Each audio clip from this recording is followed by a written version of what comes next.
अब देखो next question है हमारा क्वेश्चन नंबर 8, जो पेज नंबर 13 पे आता है एनसीईआरटी में, जो ब्लू कलर वाले क्वेश्चंस हैं उसमें हमें ये करना है कि identify the substances that are oxidised and the substances that are reduced in the following reactions. तो अब जो ऑक्सीडाइज्ड हो रहे हैं और जो रिड्यूस हो रहे हैं, तो देखो मैंने आपको पिछली वीडियो में ना 5 टाइप्स बताए थे रिएक्शन के, वो 5 टाइप में दोबारा लिख देता हूँ। कॉम्बिनेशन रिएक्शन, जिसमें 2 रिएक्टेंट कंबाइन होकर के एक सिंगल प्रोडक्ट बनाते हैं। डीकम्पोजिशन रिएक्शन, जिसमें एक प्रोडक्ट ब्रेक होकर के 2 से ज़्यादा या 2 रिएक्टेंट बनाते हैं। डिस्प्लेसमेंट रिएक्शन, जिसमें एक आयन एक एटम किसी दूसरे मॉलिक्यूल के एक एटम को रिप्लेस कर देता है, मीन्स डिस्प्लेस करना है। फोर्थ है डबल डिस्प्लेसमेंट,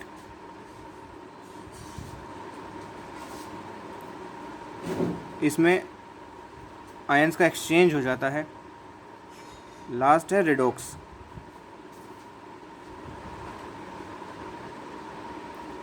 ये जो रेडॉक्स है इसी को ही बोलते हैं रिडक्शन ऑक्सीडेशन रिएक्शन या ऑक्सीडेशन रिडक्शन रिएक्शन। मीन्स एक का होगा ऑक्सीडेशन और एक का होगा रिडक्शन। मैं इसको पूरा लिख देता हूँ, इसको यहाँ पे लेते हैं हम।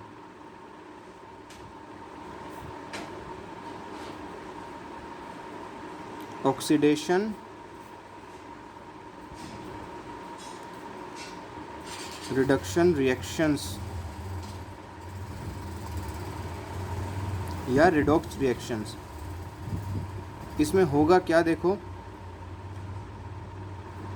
तो ऑक्सीडेशन कब होगा? ऑक्सीडेशन तब होगा जब किसी एटम के साथ में ऑक्सीजन ऐड हो जाएगा।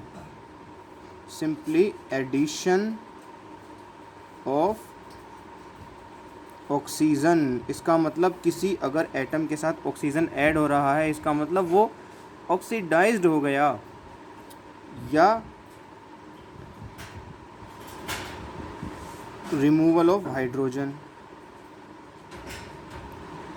उसके पास से हाइड्रोजन रिमूव हो जाए।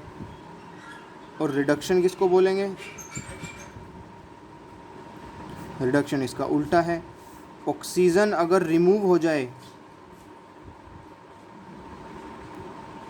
रिमूवल ऑफ ऑक्सीजन, यानी कि अगर किसी मॉलिक्यूल के पास से ऑक्सीजन चली जाए तो वो रिड्यूस्ड हो जाएगा। अब जैसे साफ दिख रहा है आपको, होगे ये तो हो गया क्वेश्चन। इसमें सोडियम में ऑक्सीजन ऐड हो रही है और सोडियम ऑक्साइड बन रहा है, तो ये तो सोडियम तो ऑक्सीडाइज्ड हो गया। हाँ, यही आंसर है, सोडियम ऑक्सीडाइज्ड हो गया। CuO है, उससे ऑक्सीजन चली गई, Cu बन गया, तो CuO रिड्यूस हो गया। H2 के पास ऑक्सीजन आ गई तो H2 ऑक्सीडाइज्ड होकर के H2O बन गया। बस ये स्टेटमेंट में लिखना है। तो रिडक्शन क्या होगा? रिमूवल ऑफ ऑक्सीजन या addition of hydrogen.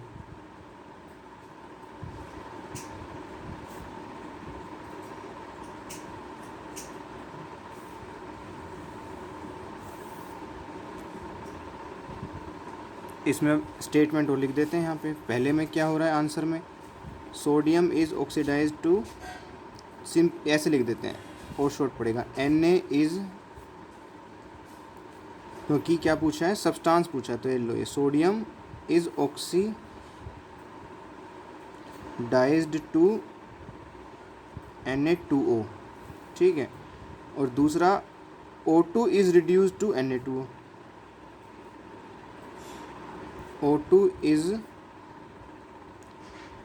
Reduced to Na2O। अब आपको ये तो समझ में आ गया, ये समझ नहीं आया देखो, क्योंकि ऑक्सीजन में रिड्यूस कराने के लिए क्या होना चाहिए? या तो ऑक्सीजन ऐड होनी चाहिए या हाइड्रोजन रिमूव होना चाहिए, है ना। अब यहाँ पे ना तो ऑक्सीजन ऐड हुई है, ना ही हाइड्रोजन रिमूव हुआ है, ना तो हाइड्रोजन ऐड हुआ है, ना तो ऑक्सीजन रिमूव हुई है। सो इसमें एक और चीज़ होती है, ये होता है ऑक्सीडेशन स्टेट।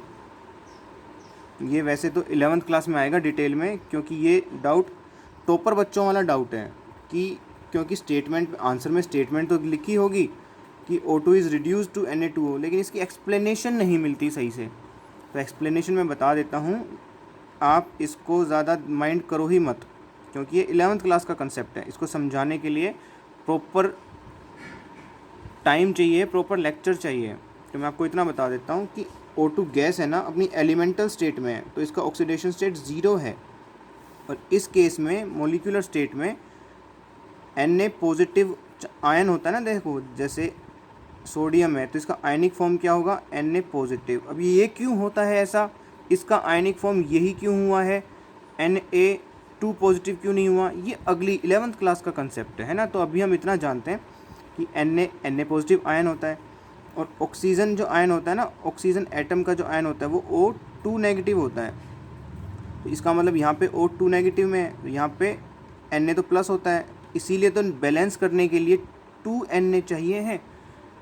यही बेसिक चीज़ होती है जो हमें एक ऑक्सीजन एटम के, एक ऑक्सीजन आयन के साथ 2 Na ऐड हो रहे हैं, देखो तभी तो Na2O बना है, क्योंकि स्टेबल तभी बना है क्योंकि इसके पास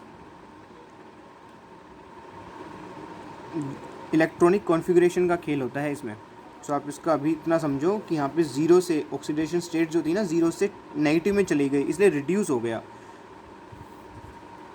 अब ये अपनी एलिमेंटल स्टेट में है Na, यहाँ पे ये 0 पे है इसकी ऑक्सीडेशन स्टेट, और यहाँ पर ये प्लस में हो गया। तो 0 से प्लस में होता है तब भी ऑक्सीडाइज होता है, और 0 से माइनस होता है तब रिड्यूस होता है। तो ये भी एक कंसेप्ट है इसमें। पर अभी ज़्यादातर जितने भी क्वेश्चंस होंगे ना, ऑक्सीजन और हाइड्रोजन के ही एडिशन और रिमूवल से हो जाएंगे, तो ज़्यादा झंझट लेने की ज़रूरत ही नहीं है। ठीक है, अब सेकंड देख लेते हैं। सेकंड वाला आसान है बहुत। CuO से Cu हो गया, so CuO is reduced to Cu, ठीक है, और H2 is oxidised to H2O, H2 is oxidised to H2O। Simple है ना, इससे ऑक्सीजन रिमूव हो गई और इसमें ऑक्सीजन ऐड हो गई, इसलिए ये ऑक्सीडाइज्ड है और ये रिड्यूस्ड है। Very simple. I hope it is clear for you now.